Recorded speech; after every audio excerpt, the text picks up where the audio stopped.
ओम शांति। 12 दिसंबर 2024 के ईश्वरीय महावाक्य।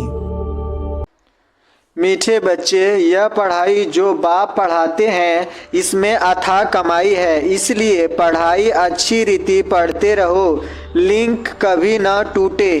प्रश्न, जो विनाश काले विपरीत बुद्धि हैं उन्हें तुम्हारी किस बात पर हंसी आती है? उत्तर, तुम जब कहते हो अभी विनाश काल नज़दीक है तो उन्हें हंसी आती है। तुम जानते हो बाप यहाँ बैठे तो नहीं रहेंगे, बाप की ड्यूटी है पावन बनाना। जब पावन बन जाएंगे तो यह पुरानी दुनिया विनाश होगी, नई आएगी। यह लड़ाई है ही विनाश के लिए। तुम देवता बनते हो तो इस कलयुग छीछी सृष्टि पर आ नहीं सकते। ओम शांति। रूहानी बाप बेट रूहानी बच्चों को समझाते हैं। बच्चे समझते हैं हम बहुत बेसमझ बन गए थे, माया रावण ने बेसमझ बना दिया था। यह भी बच्चे समझते हैं कि बाप को जरूर आना ही है, जबकि नई सृष्टि स्थापन होनी है। त्रिमूर्ति का चित्र भी है, ब्रह्मा द्वारा स्थापना, विष्णु द्वारा पालना और शंकर द्वारा विनाश। क्योंकि करण करावर हार तो बाप है ना, एक ही है जो करता है और कराता है। पहले किसका नाम आएगा? जो करता है। फिर जिस द्वारा कराते हैं करण करावन हार कहा जाता है ना। ब्रह्मा द्वारा नई दुनिया की स्थापना कराते हैं। यह भी बच्चे जानते हैं हमारी जो नई दुनिया है जो हम स्थापन कर रहे हैं इसका नाम ही है देवी देवताओं की दुनिया। सतयुग में ही देवी देवता होते हैं, किसी और को देवी देवता नहीं कहा जाता। वहाँ मनुष्य होते नहीं है ही एक देवी देवता धर्म, दूसरा कोई धर्म नहीं। अभी तुम बच्चे स्मृति में आए हो कि बरोबर हम देवी देवता थे। निशानियाँ भी हैं, इस्लामी, बौद्धि, क्रिश्चियन आदि सबकी अपनी अपनी निशानी है। हमारा जब राज था तो और कोई नहीं था। अभी फिर और सभी धर्म हैं, हमारा देवता धर्म है नहीं। गीता में अक्षर बड़े अच्छे अच्छे हैं परंतु कोई समझ नहीं सकते। बाप कहते हैं विनाश काले विपरीत बुद्धि और विनाश काले प्रीत बुद्धि। विनाश तो इस समय ही होना है। बाप आते भी हैं संगम युग पर, जबकि चेंज होती है। बाप तुम बच्चों को बदले में सब कुछ नया देते हैं। यह सोनार भी हैं, धोबी भी हैं, बड़ा व्यापारी भी है।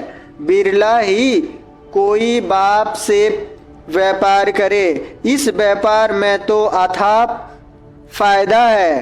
पढ़ाई में फायदा बहुत होता है। महिमा भी की जाती है कि पढ़ाई कमाई है, वह भी जन्म जन्मांतर के लिए कमाई है। तो ऐसी पढ़ाई अच्छी रीति पढ़नी चाहिए न, और पढ़ाता भी बहुत सहज हूँ।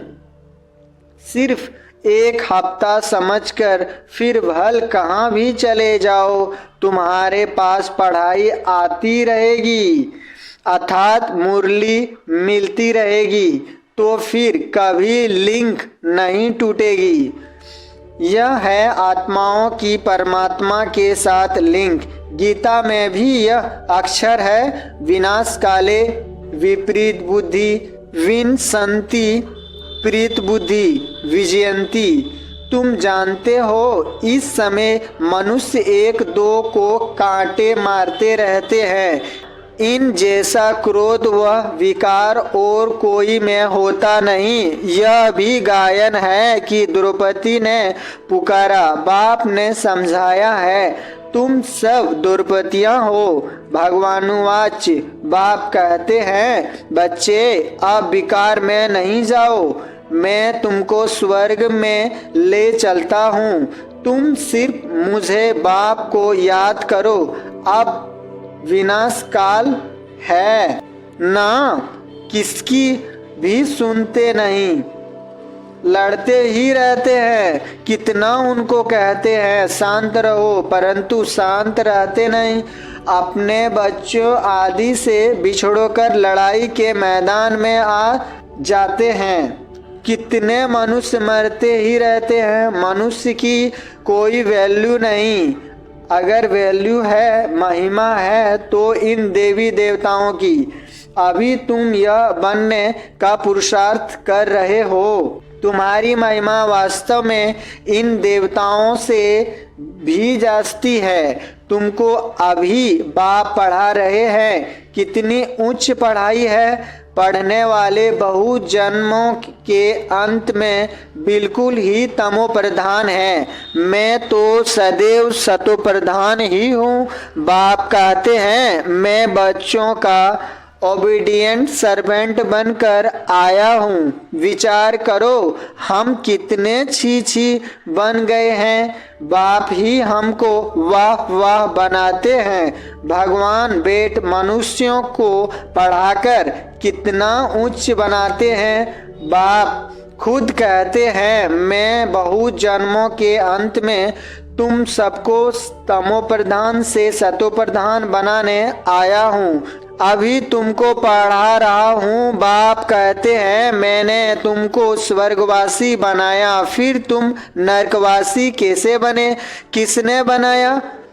गायन भी है, विनाश काले विपरीत बुद्धि सियंती प्रीत बुद्धि विजयंती।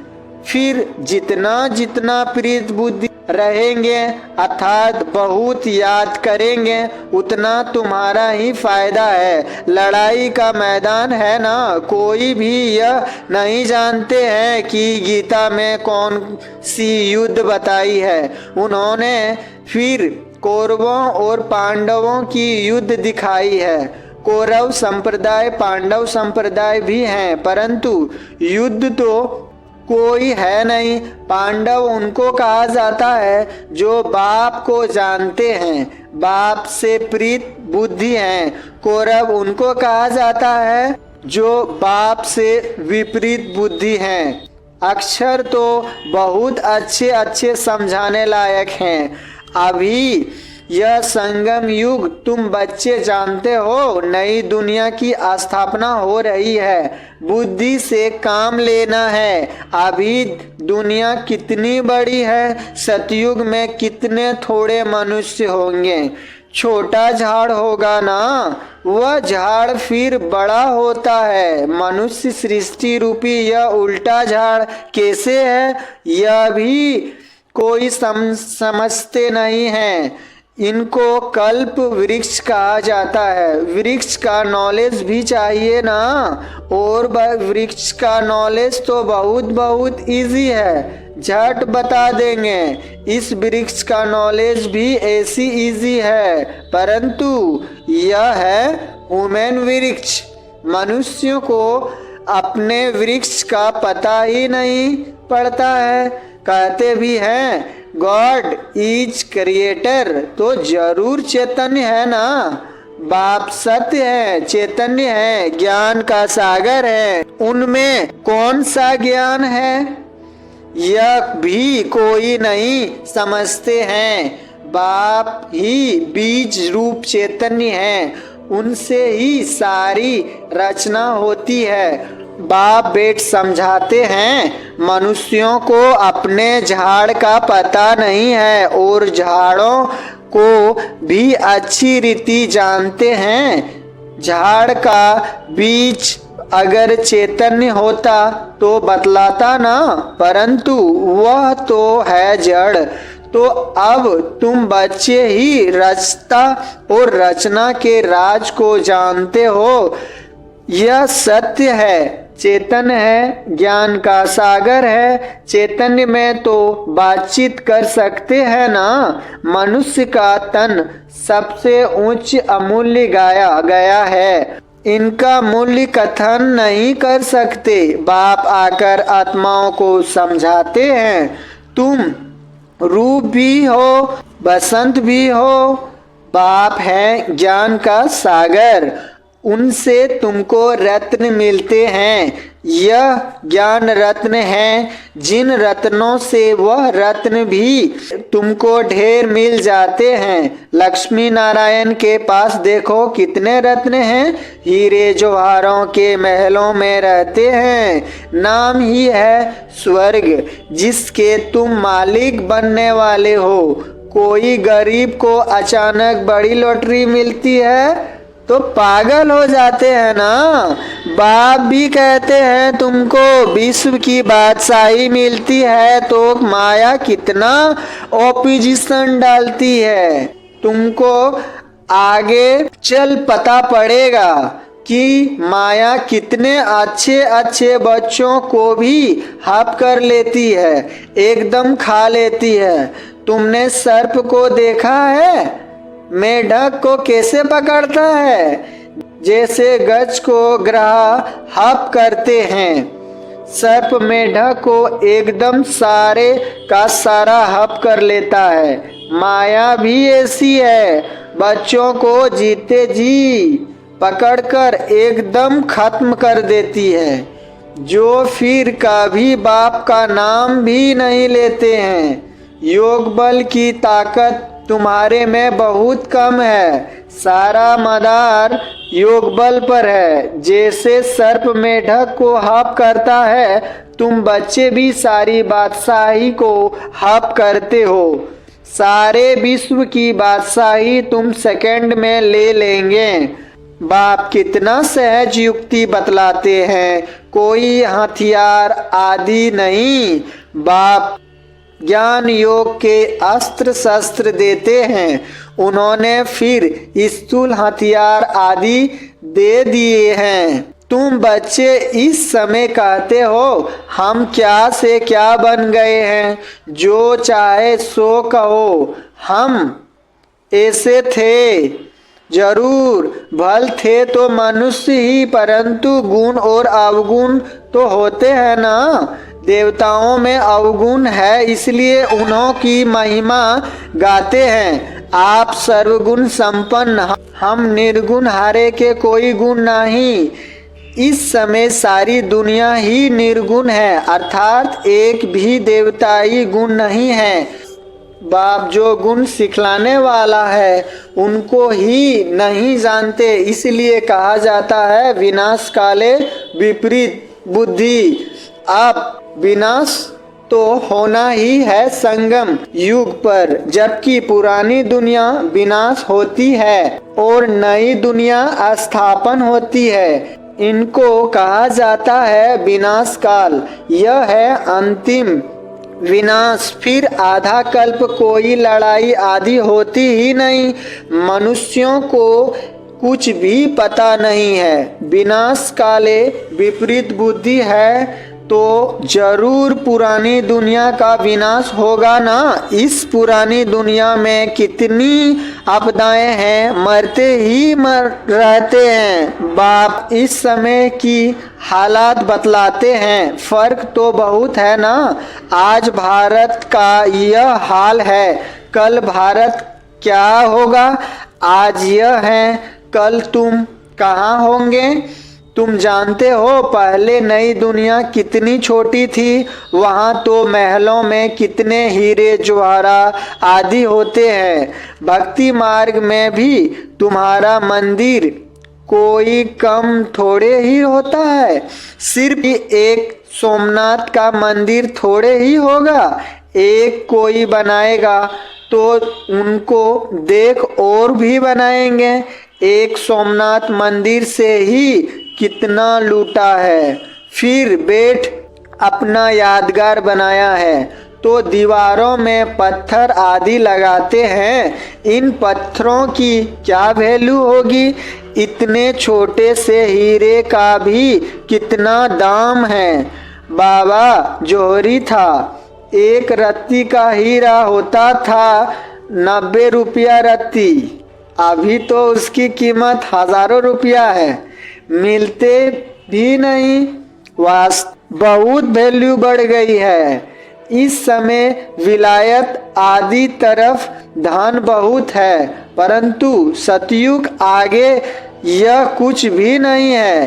अब बाप कहते हैं विनाश काले विपरीत बुद्धि है, तुम कहते हो विनाश समीप है, तो मनुष्य हंसते हैं।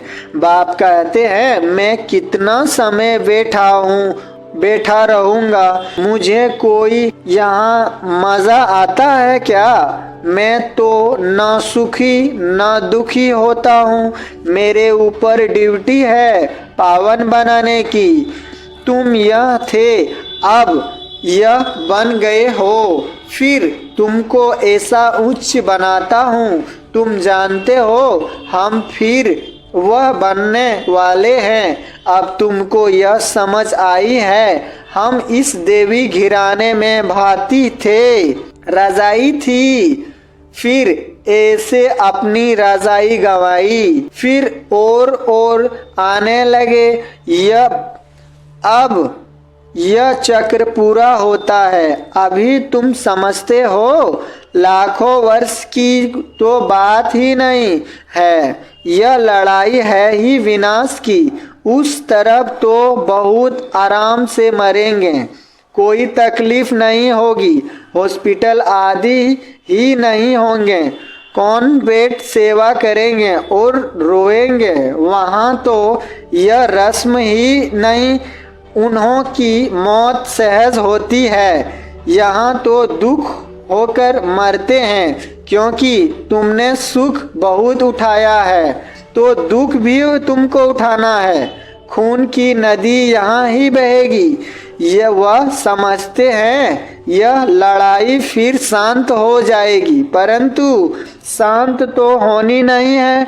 मारूंगा मौत मलू का शिकार, तुम देवता बनते हो, फिर कलयुग छीछी सृष्टि पर तो तुम आ नहीं सकते। गीता में भी है भगवानुवाच, विनाश भी देखो स्थापना देखो, साक्षात्कार हुआ ना। यह साक्षात्कार सब अंत में होंगे, फलाने यह बनते हैं, फिर उस समय रोएंगे, बहुत पछताएंगे, सजा खाएंगे, नसीब कूटेंगे, लेकिन कर क्या सकेंगे। यह तो 21 जन्मों की लॉटरी है। स्मृति तो आती है ना, साक्षात्कार बगैर किसको सजा नहीं मिल सकती है। ट्रिब्यूनल बैठती है ना। अच्छा, मीठे मीठे सिकले दे बच्चों प्रति माता पिता बाप दादा का याद प्यार और गुड मॉर्निंग। रूहानी बाप की रूहानी बच्चों को नमस्ते।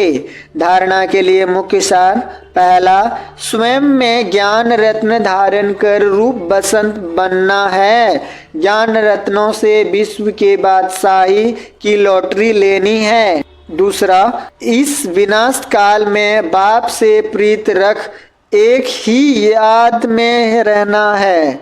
ऐसा कोई कर्म नहीं करना है जो अंत समय में पछताना पड़े या नसीब कुटना पड़े। वरदान, सदा स्नेही बन उड़ती कला का वरदान प्राप्त करने वाले निश्चित विजय निश्चित भव। स्नेही बच्चे को बाप दादा द्वारा उड़ती कला का वरदान मिल जाता है।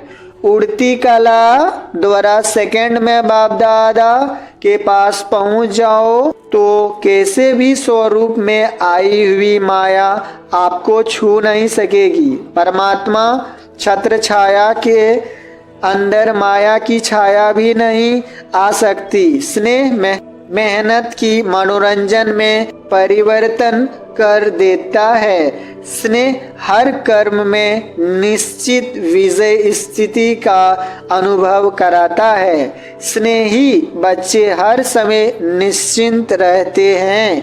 स्लोगन, नथिंग न्यू की स्मृति में सदा अचल रहो तो खुशी में नाचते रहेंगे। ओम शांति।